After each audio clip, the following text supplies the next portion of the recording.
इस देश के अंदर उनकी आत्माएं रोती होंगी कि क्या हमने ये देश चोरों के लिए आज़ाद कराया था।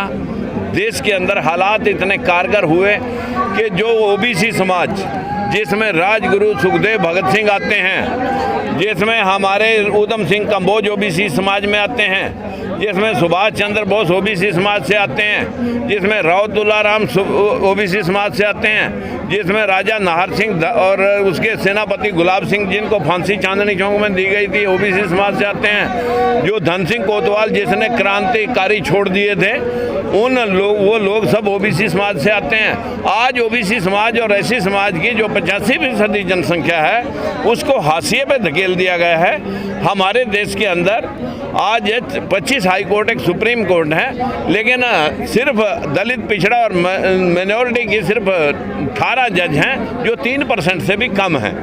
हमारे देश के अंदर 40 यूनिवर्सिटियां हैं जिसमें लगभग 11,000 से भी ऊपर प्रोफेसर और लेक्चरर हैं, उनमें हमारी संख्या सिर्फ 5% है। देश के अंदर हमारे सैकड़ों मिलिट्री की रेजिमेंटें हैं, दलित पिछड़े के नाम की कोई रेजिमेंट नहीं है। हमारे तो बच्चे सिर्फ चौकियों के ऊपर गोली का सामना करने के लिए हैं, लेकिन कमांड किन्हीं और लोगों के हाथ में है। 97% अफसरशाही जो सारी अपर लोगों की है।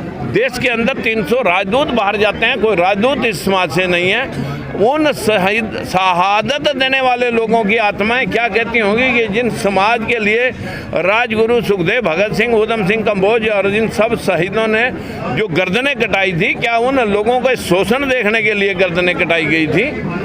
देश के अंदर हालात इतना कारगर हुआ कि आज जो हमारे देश की व्यवस्था एमपी और एमएलए की है, वहाँ हमारे दलित और पिछड़े समाज की जो बाबा भीमराव अंबेडकर के संवैधानिक अधिकार के मुताबिक हमारे एससी समाज से तो हमारे 22% हमारे एमपी एमएलए बन जाते हैं, लेकिन बैकवर्ड क्लास जो 52% है उसका हिस्सा आज मात्र 10% भी है नहीं। 10% एमपी एमएलए हमारे 52% समाज से बनते नहीं हैं। सर, इसके लिए जिम्मेदार किसको मानते हैं? इसके लिए जिम्मेदार मैं कहूँगा कि राजनीतिक दल जिन लोगों के हाथ में सत्ता आई, उन लोगों ने हमारे जितने एमपी और एमएलए बने उन लोगों को अपने पेट डॉग की तरह इस्तेमाल किया, और वो लोग अपने समाज के लोगों के उत्थान के लिए एक शब्द वहाँ कह नहीं पाए। अगर किसी ने कहने की प्रयास किए राजकुमार सैनी की तरह, चाहे वो बंसीलाल की सरकार है, ओम प्रकाश चौटाला की सरकार है या बीजेपी की सरकार है, तीनों बार मुझे सत्ता से हाथ धोना पड़ा।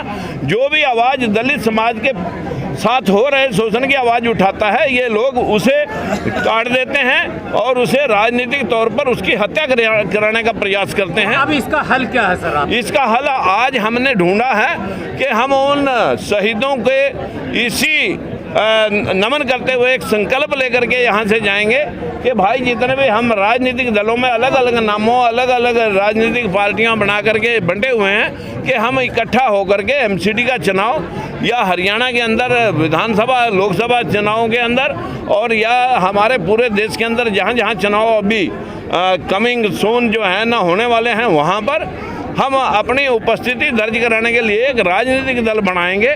और थर्ड फ्रंट के नाम से जो हमारा अभी थर्ड फ्रंट बनने जा रहा है, वो थर्ड फ्रंट के अंदर भी हिंदी भाषी क्षेत्र के अंदर जो जिसको उत्तर भारत कहा जाता है, उसमें हमारा अहम रोल होने वाला इस बात के लिए है कि सब जितने भी ओबीसी के चीफ मिनिस्टर हैं वो कहीं ना कहीं सोनिया दरबार या नागपुर के आरएसएस के गुलामी कर रहे हैं, वो क्लर्की कर रहे हैं, वो भी कहीं ना कहीं घुटन महसूस करते हैं। आज इकट्ठे होकर के बीजेपी के खिलाफ एक बहुत बड़ा मोर्चा जो धर्म की फीम चटा करके हिंदू मुसलमान में देश को बांट करके, जो हमारे शिक्षा का, जो हमारे स्वास्थ्य का, जो हमारे रोजगार का, जो हमारे इंडस्ट्रियलाइजेशन का, जो हमारी टेक्नोलॉजी का, जो हमारा स्तर होना चाहिए था, जो आज बेरोजगार बच्चों को रोजगार के लिए एमए पीएचडी बीए करने के बाद जो उनको ईंटें ढोनी पत्थर ढोने पड़ रहे हैं, एक मजदूर बन करके काम करना पड़ रहा है। कहीं ना कहीं हमारी शिक्षा प्रणाली दुरुस्त करने का या हमारे सिस्टम को ठीक करने के लिए हम सारा एक गठबंधन लाएंगे, थर्ड फ्रंट के माध्यम से आगे बढ़ेंगे। चुनाव हारने के बाद बार-बार ईवीएम पे आप आरोप लगाते हैं कि ईवीएम के द्वारा। मेरा मानना नहीं है, पूरा देश का मानना है कि आखिर ये हुआ क्या, जहां बीजेपी वालों को गाँव में घुसने तक नहीं दिया गया। लखीमपुर खीरी के अंदर जहां पर लोगों के अंदर इतना आक्रोश था का, किसानों को मार देने का, गाड़ी सीधी चढ़ाई गई, बीजेपी के एमपी अंदर तक रहे और वो वहाँ पर उनके खिलाफ मुकदमे दर्ज हैं और वहाँ 8 की 8 सीटें जीत गए। आखिर ये क्या करिश्मा है? इस करिश्मे को मैं नहीं देख रहा, पूरा देश देख रहा है। लेकिन मैं ये बात मानना चाहूँगा कि इस बात के लिए कि अगर कहीं कोई धांधली है तो आ जाएगी देर सवेर सामने, ज़्यादा देर तक नहीं लगी। सर एक और करिश्मा है, चुनाव के फौरन बाद ओम प्रकाश राजभर के भाजपा में जाने की सूचना चलने लगी, लगातार चल रही है जी। और इधर आरएलडी के जयंत चौधरी की भी जी। तो कल को आपके विषय में भी मीडिया ऐसे चलाएगा, समाज का भरोसा कैसे जीता जाएगा? देखिए, राजकुमार सैनी के ऊपर इसलिए नहीं कि मैं तलवे चाटू राजनीति में बिलीव नहीं करता। लोग राजनीति में अपने परिवारों के, अपने बहन बेटियों तक के भी जो है ना इस्तेमाल कर लेते हैं राजनीति में चढ़ने के लिए, या अपने राजनीति से पैसे उगा करके अपने कारोबार खड़े करते हैं। मैंने अपने काम धंधे से, अपने कारोबार से राजनीति में आया। 3 बार राजनीति मैंने लोगों के लिए हो रहे भेदभाव के खिलाफ छोड़ दी और यही मेरा मिशन है कि हम बाबा साहब जिनको भीमराव अम्बेडकर ने पूरे देश के अंदर जिनको जीतने के बाद जिनको जीतने ही नहीं दिया और वो बंगाल के मुसलमानों ने लोग राज्यसभा में भेजे थे, कानून मंत्री बने।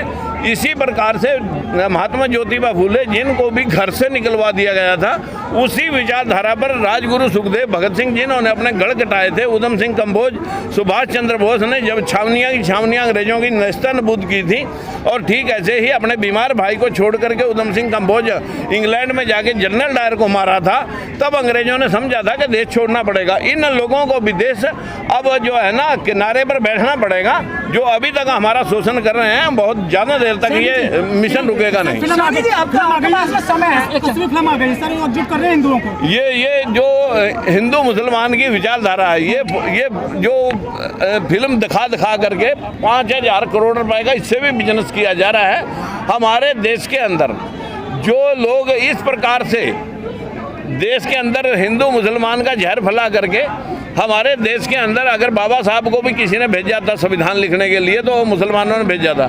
अगर हमें आज शिक्षा का अधिकार मिला, हमें कुर्सी पर बैठने का अधिकार मिला, तो वो महात्मा ज्योतिबा फूले जिसको मनुवादियों ने घर से निकलवा दिया था, आज उसको भी अगर शिक्षा देने के लिए कोई प्लेटफार्म मिला था, वो फातिमा शेख बेगम से मिला था। हमारे देश के अंदर यही वो लोग हैं मूल निवासी जो कभी हिंदू बने, कभी ईसाई बने, कभी मुस्लिम बने, जैसा जैसा प्रेशर आया आज भी लोग, लेकिन आज लोग बुद्धा की विचारधारा की तरफ प्रेरित हो रहे हैं कि उनके गौतम बुद्ध ने इस देश के अंदर कहा था कि अगर इस देश को आगे बढ़ाना चाहते हो तो जापान के पैटर्न पर बुद्धि से आगे बढ़ा सकते हैं। अंधविश्वास और पाखंड से आप लोगों को मानसिक गुलाम बना सकते हैं, लेकिन शिक्षा और बुद्धि के माध्यम से इस देश को जागृत करके हम विश्व पटल पर इसको विश्व गुरु बना सकते हैं, लेकिन मानसिक गुलाम बना करके इसे विश्व गुरु नहीं बना सकते। यहाँ पर कोई ऐसा इस प्रकार का कोई आविष्कार नहीं हुआ, कोई मोबाइल बन गया, लैपटॉप बन गया, कोई टीवी बन गया, कोई जो फेसबुक, गूगल, इंस्टाग्राम, ये ऐसे आविष्कार नहीं हुए। यहाँ तो सूर्य कौन खा गया, ये आविष्कार हुए। यहाँ तो ऐसे ऐसे आविष्कार हैं कि आदमी पहाड़ उठा के दौड़ लिया। यहाँ पर जो है ना इतने आविष्कार हैं कि अब पूछो ना, धर्म की फीम इतनी चटाई हुई है। हमारा पूरा ओबीसी समाज ये मानसिक गुलाम होया पड़ा है। आविष्कार नहीं मानते, गोबर गौमूत्र बिकने लगा। हाँ, गोबर गौमूत्र बेच करके लोगों ने इससे भी धंधा कर लिया है। लेकिन मेरा आप सभी का धन्यवाद करता हूँ मैं आपके मीडिया का कि आपके माध्यम से ये जागृति जो धर्म की फीम की है ये आहिस्ता आहिस्ता फैलेगी। और दिल्ली एनसीडी की तैयारी हो रही है। अंतिम चरण पर मैं सवाल आपके का जवाब देना चाहूँगा। आज हमारे यहाँ पर जो अशोक जी हैं वो यहाँ पर जो है ना इसकी कमांड कर रहे हैं एमसीडी की, और यहाँ हमारे विजय किसाना जी और हमारी 6-7 पार्टियाँ, आईपी कुशवाहा जी, ये सारे लोग यहाँ पर आज अपनी अपनी पार्टी के माध्यम से यहाँ पर इस चुनाव लड़ेंगे। सैनी जी, क्या लगता है कि आप भी ईवीएम से चुनाव लड़ेंगे या बैलेट पेपर से? देखिए, अब मेरे कल्ले के लिए तो आरोप नहीं लगाएंगे, आपके पास अभी समय है। मेरे कल्ले के लिए तो शायद ईवीएम बंद ना हो, लेकिन अगर हम सारे जोर लगाएंगे तो ईवीएम से हम बैलेट पेपर तक आ जाएंगे।